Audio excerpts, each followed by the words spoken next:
والصلاة والسلام على أشرف الأنبياء والمرسلين خاتم النبيين بالقاسم محمد اللهم صل على محمد وآل محمد وآله الطيبين الطاهرين المعصومين لا سيما بقية الله في الأرضين روحي وأرواح العالمين لتراب مقدمه الفداء واللعنة الدائمة على أعدائهم أجمعين من الآن إلى قيام يوم الدين. أما بعد فقد قال الله الحكيم في كتابه الكريم وما كان المؤمنون لينفروا كافة فلولا نفر من كل فرقة منهم طائفة ليتفقهوا في الدين.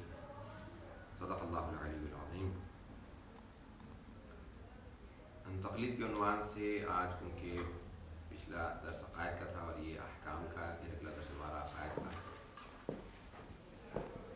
پہلا جو باب ہے تقلید وہ تمام رسالہ ملیہ میں لکھا جاتا ہے اور پہلا جو مسئلہ ہمارے علماء لکھتے ہیں اپنے رسالہ ملیہ میں تو مسائل میں وہ یہی بیان کرتے ہیں کہ اصول دین میں تقلید حرام ہے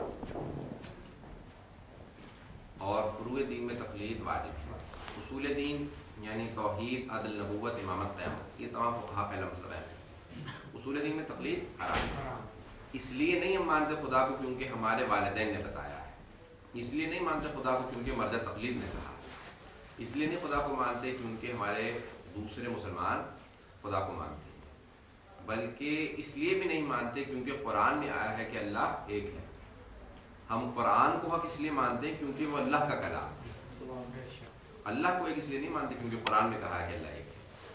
تقلید کسی بھی لحاظ سے ہو وہ اصول دین میں جائز نہیں ہے. اس سے پہلے کہ قرآن کہے امام کو مانو، نبی کو مانو، عقل کہتی ہے کہ مانو، تو اصول دین میں تقلید نہیں کی جاتی بلکہ عقل سے دلیل قائم کرنی پڑتی ہے. اس لیے وہ اصول دین کہلاتا ہے.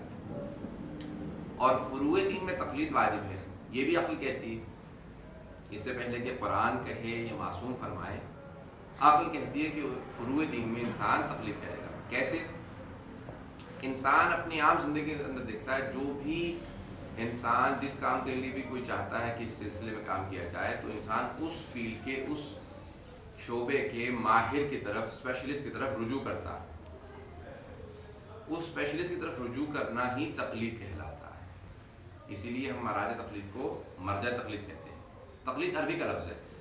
لغتاً اس کے معنی ہیں قلادہ، چین، زنجیر، اسے کہا جاتا ہے قلادہ. کسی کے گلے میں یہ چین ڈال دینا تقلید کہلاتا ہے. ہم اپنے اعمال کی چین کسی مرجع تقلید کے گلے میں ڈال دیتے ہیں کہ تم ذمہ دار ہو ہمارے اعمال کے. یہ تقلید ہے. اعمال کی زنجیر کسی مرجع کے گلے میں ڈالنا. لیکن کسی ایسے گلے میں ڈالنے کی جو لائق تقلید ہو، جس کو اجازت دی ہو، کچھ شرائط ہوں اس کے اندر. قرآن میں جگہ جگہ تقلید کی مذمت آئی ہے. اس لیے ہمارے بہت سے ایسے شیعہ حضرات ہیں جو قرآن کی آیات کو کوٹ کرتے ہیں کہ اے حبیب اگر ان سے پوچھو گے کہ تم بت پرستی کیوں کرتے ہو، بتوں کی پوجا کیوں کرتے ہو، تو یہ جواب دیں گے کہ نحن وجدنا علیہ آبانا، ہم نے اپنے ماں باپ کو، آباء و اجداد کو بت پرستی پہ پایا ہے، اس لیے ہم بت پرستی کرتے ہیں. اسی لیے بہت سے ہمارے افراد کوشش کرتے ہیں کہ یہی آیات نکال کے ہمارے سامنے پیش کرتے ہیں کہ یہ تقلید میں قرآن میں مذمت آئی ہے. تو یہ دوبارہ اصول دین میں تقلید ہے جس کی مذمت ہے، جس کو ہمارے فقہا کہتے ہیں کہ اصول دین میں تقلید حرام ہے. آپ لوگ ہیں میرے ساتھ؟ یہ جو قرآن میں مذمت آئی ہے وہ اصول دین میں تقلید کی مذمت آئی ہے، جس کو ہم نے آج اصول دین کہا ہے. خدا نے اسے عقائد کہا. توحید کے اندر ماں باپ کی تقلید کرتے ہیں، توحید نہیں مانتے، بت پرستی کرتے ہیں. اس کو خداوند متعال نے حرام قرار دیا. خدا نے حرام قرار دیا. کبھی بھی ماں باپ کی وجہ سے بت پرستی مت کرنا اور نہ ہی ماں باپ کی وجہ سے خدا کو ماننا. اگر ماں باپ کی وجہ سے خدا کو مانو گے تو خدا تک پہنچ تو جاؤ گے لیکن یہ ضعیف درجہ ہوگا. اگر ماں باپ کی وجہ سے مانا ہے تو ماں باپ کی وجہ سے چھوڑ بھی سکتے ہو. یہ جس سے ماں باپ سے بھی زیادہ متاثر ہو جائے گا اس کی وجہ سے چھوڑ دو گے. اس لیے یہ جو قرآن میں مذمت آئی ہے وہ ہے اصول دین میں تقلید کی مذمت آئی ہے، فروع دین میں نہیں. دین کو سمجھنے میں اس طرح سے نبی اور امام کا ہر طرح سے قرآن نے کہا ہے کہ ماننا واجب ہے. جو وہ دے دیں، ما آتاکم الرسول فخذوہ وما نہاکم عنہ فانتہوا، جو تمہیں رسول دے دیں اسے لے اور جس سے روک دیں رک جاؤ. یہ صرف رسول کے لیے نہیں ہے بلکہ امام کے لیے بھی ہے. استعمال لفظ رسول آئے نہیں، یہاں پہ مراد یہ ہے معصوم، عصمت کا پروردگار. جو دے دے اسے لے لو اس میں گنجائش نہیں کہ کہیں کہ یا رسول خدا 5 نمازیں کیوں ہیں، میں تو 4 پڑھوں گا یا 6 پڑھوں گا، 29 یا 30 روزے کیوں رکھوں، میں تو 32 رکھنا چاہ رہا ہوں. یا نماز یہ زوال کا ٹائم انگلینڈ میں ہمارے لیے مشکل ہوتی ہے، ہم 3 بجے پڑھ لیا کریں گے.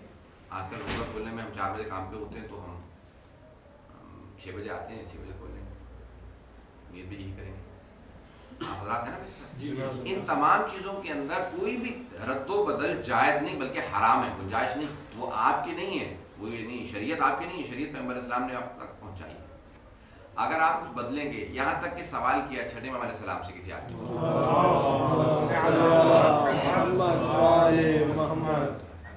ماہ رمضان کے اعمال میں ایک جگہ پہ آیا ہے استغفر اللہ واتوب الیہ. ماہ رمضان کے اعمال اگر آپ کسی استغفر اللہ واتوب الیہ، اس میں ربی نہیں آیا.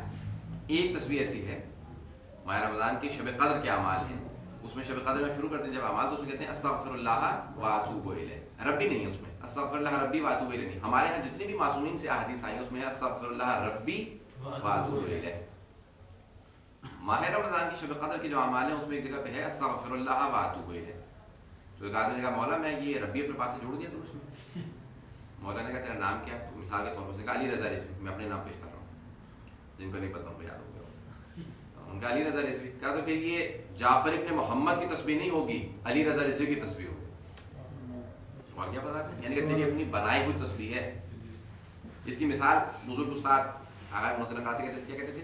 کہتے تھے آپ ٹیلی فون کا کوڈ، اس نے بتایا کہ بھائی مجھے جب ٹیلی فون ملانا تھا کوڈ اس کا 786 ہے، تو آپ کہیں کہ میں 787 ملا لوں گا. ایک اضافہ کیا، کم تو نہیں کیا، میں نے بڑھایا ہی ہے، گھٹایا تو نہیں. وہ ٹیلی فون مل جائے گا.